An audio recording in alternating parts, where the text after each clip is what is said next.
Good morning student. आज अपन अगला lesson पढ़ेंगे जल।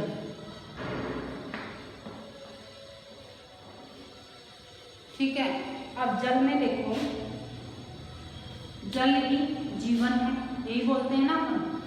तो पृथ्वी के 3 भागों में जल पाया जाता है और 1 भाग में ही स्थल भाग पाया जाता है।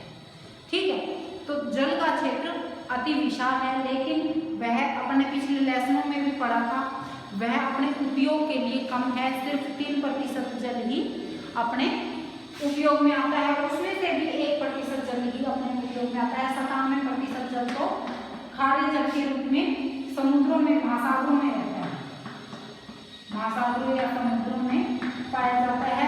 जो 3% जल है, उसमें से भी 1% जल का ही उपयोग अपन करते हैं। ठीक है, अब देखो, पृथ्वी को जलीय ग्रह कहा जाता है, फिर भी यहाँ जल की कमी महसूस हो रही है, क्योंकि जो उपयोग के लिए अत्यधिक महासागरों में है, वो तो जल उपयोग के लिए होता ही नहीं। अब ये जल चक्र किस प्रकार से चलता है, इसमें अपन ये पढ़ेंगे। जल चक्र में मैंने तुम्हें पहले भी बताया था, अपने पिछले लेसन में जैसे पढ़ा था, वायु दाब, वायु पवने, ये सारी पढ़ी थी ना, तापमान, आर्द्रता। तो यही जल चक्र है। जल चक्र क्या है कि जैसे देखो, सूर्य होता है, इससे अपन को क्या मिलता है, ताप। अब सूर्य ताप से जल वाष्प के रूप में महासागरों में रहता है। यह जल जैसे ये महासागर है, महासागर। अब इनमें जब होता है कि ताप के द्वारा गर्म होकर, मैंने तुम्हें पिछले लेसन में पढ़ाया था ना कि ताप के द्वारा यह गर्म होकर ऊपर उठता है, वाष्प बन जाता है, वाष्प बन जाता है। वाष्प जब बनता है तो यह ऊपर उठता है, ऊपर उठने के बाद फिर यह जब ठंडे प्रदेशों में जाता है तो यह जम जाता है या संघनन हो जाता है।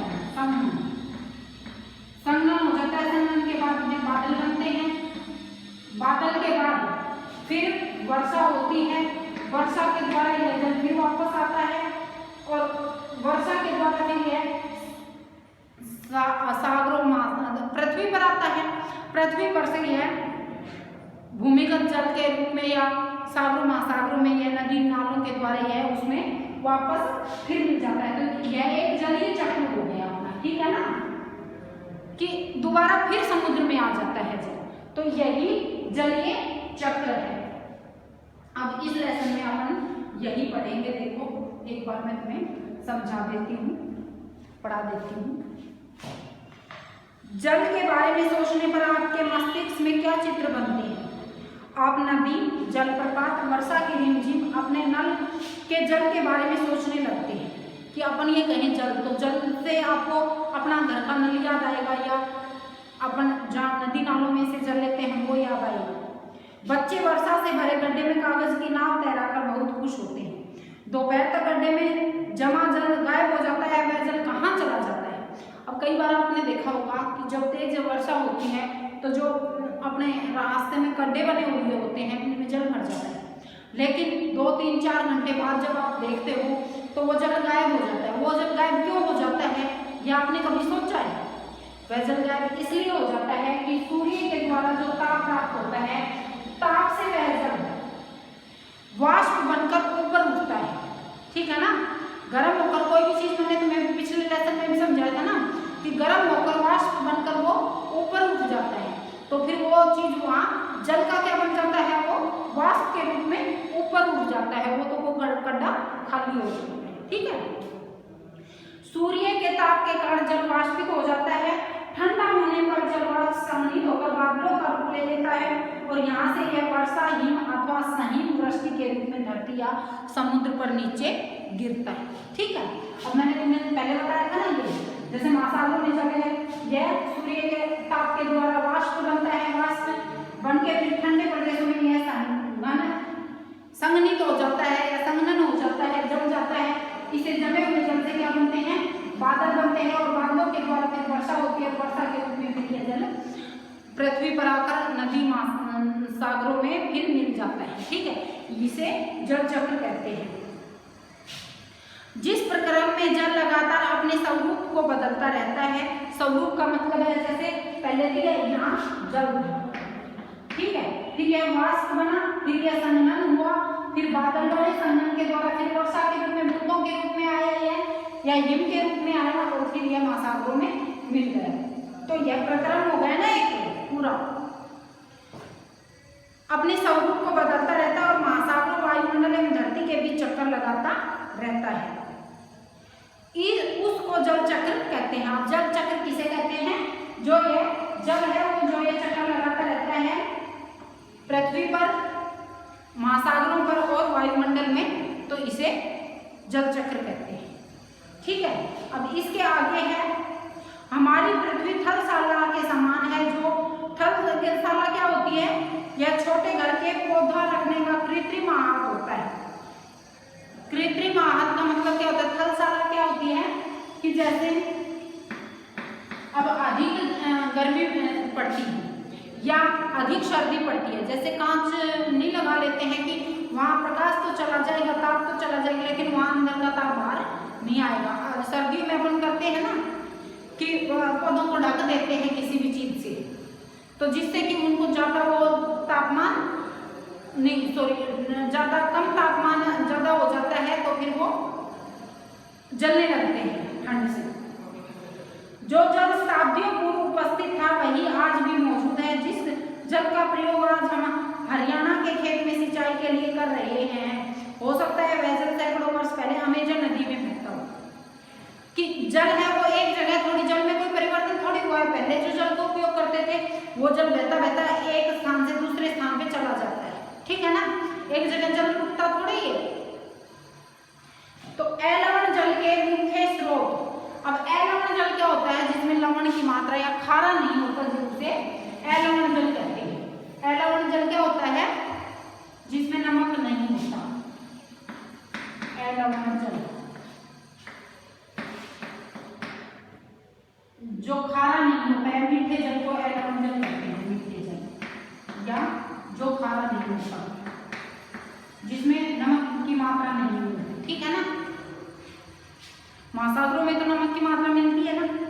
अलवण जल के मुख्य स्रोत नदी, ताल, सोते एवं हिमनद। अब नदियों के द्वारा मीठा जल आता है।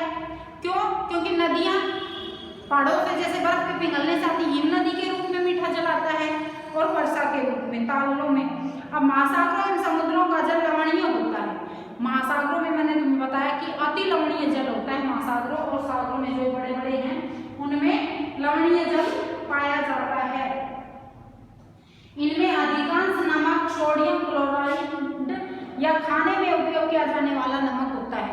अब उस महासागरों वाले जल में क्या मिला होता है? महासागरों वाले जल में क्या मिला होता है? इसमें सोडियम क्लोराइड, सोडियम क्लोराइड या खाने वाला नमक मिला होता है, जिससे कि उसका खारापन अधिक होता है। अब देखो यह चित्र दिखा रखा है, कहाँ पर जलीय क्षेत्र। ये तो जो ये येलो येलो पार्ट दिख रहा है आपको, यह तो महाद्वीप है और यह नीला पार्ट सारा जल है। अब देखो उत्तरी अटलांटिक महासागर, यह अटलांटिक महासागर है, प्रशांत महासागर है, हिंद महासागर है। और छोटे देखो ग्रेट बैरियर झील बनी हुई है, ये अलग अलग, ठीक है ना। अमेजन नदी है दक्षिणी अमेरिका में। तो ये अलग अलग सागर और महासागर दिखा रखे हैं इसमें। अब जल का वितरण देखो कि एक तो आपको ये याद रखना है, आप अपने लवण पढ़े, लवणता पढ़ी, तो 1000 ग्राम जल में याद रखना है आपको, ग्राम जल में लगभग 35% लवणता पाई जाती है। लवणता पाई जाती है, समझ गए? तो ये बहुत, और इससे कई जगह तो इससे भी अधिक पाई जाती है, जिससे कि वह अत्यधिक खारा हो जाता है। अब इससे आगे देखो जल का वितरण, कि कहाँ जल कितना पाया जाता है। जल का वितरण इसमें देखो, हम सभी जानते हैं कि पृथ्वी की सतह का 3/4 भाग जल से ढका हुआ है। यदि धरती पर थल की अपेक्षा जल अधिक है तो अनेक देशों में जल की कमी का सामना क्यों करना पड़ता है। मैंने अभी तुम्हें बताया ना कि जल की कमी का सामना क्यों, क्योंकि 3 भागों पर तो पृथ्वी के जल है और 1 भाग पर स्थल है। ठीक है, फिर भी पृथ्वी पर बहुत से देश ऐसे हैं जो कि पानी की कमी महसूस करते हैं। क्यों?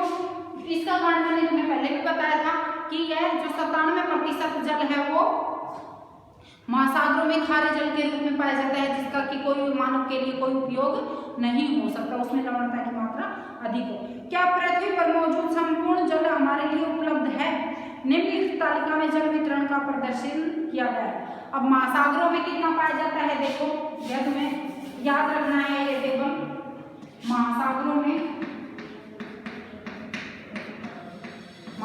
मैंने तुम्हें बताया था ना 97.3% जल महासागरों में पाया जाता है। और बर्फ के रूप में पाया जाता है 0.2%। भूमिगत जल के रूप में जो भूमि के अंदर होता है, भूमिगत जल के रूप में कितना जल मिलता है हमको 0.0068% जल मिलता है। उसके बाद है झीलों का अलवण जल। झीलों में मीठे पानी की जो झीलें होती हैं, झीलों में अलवण जल, जो मीठे पानी की झीलें हैं उनमें कितना प्रतिशत पाया जाता है 0.009%। ठीक है, उसके बाद है स्थलीय समुद्र एवं नमकीन झीलें। अब जो झीलों में अलवण जल, अब झीलों में लवणीय जल, नमकीन, उसमें कितना प्रतिशत पाया जाता है, इसमें भी 0.009% पाया जाता है इसमें। अब आगे है वायुमंडल में कितना जल पाया जाता है,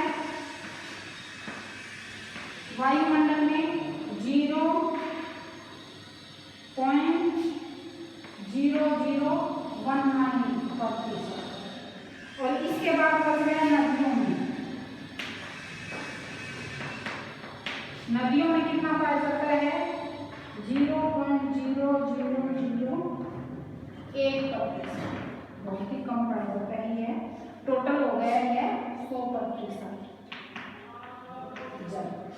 यह इस प्रकार से बता हुआ है, ठीक है ना, यह टेबल में। और देखो महासागरों का जल है जो कि अपने कोई काम नहीं आता है, 97.3% महासागरों पाया जाता है। बर्फ के रूप में जमा हुआ है, वो सिर्फ नदियों के रूप में कभी बहती हैं तो वो कुछ काम आता है। ठीक है, उसके बाद है भूमिगत जल के, भूमि के अंदर जो जल बहता है ना वो 0.068% है। अब झीलों में अलवण जल, जिसका कि अपन प्रयोग कर सकते हैं, क्योंकि मीठे पानी का ही तो प्रयोग अपन कर सकते हैं, इसमें ये पाया जाता है 0.009%। अब अलवणीय जल भी इतना ही पाया जाता है। अब वायुमंडल में जो आर्द्रता के रूप में पाया जाता है, जलवाष्प के रूप में पाया जाता है, बादलों के रूप में पाया जाता है, वो पाया जाता है 0.0019%। और नदियों में 0.001%। ठीक है, यह जल का वितरण है। अब इसमें आगे देखो, जीवन के लिए जल अत्यधिक आवश्यक है। प्यासे होने पर केवल जल ही हमारी प्यास बुझा सकता है। ऐसे में आपको क्या ऐसा नहीं लगता कि लापरवाही से जल का उपयोग करने पर हम बहुमूल्य संसाधन को बर्बाद करते हैं।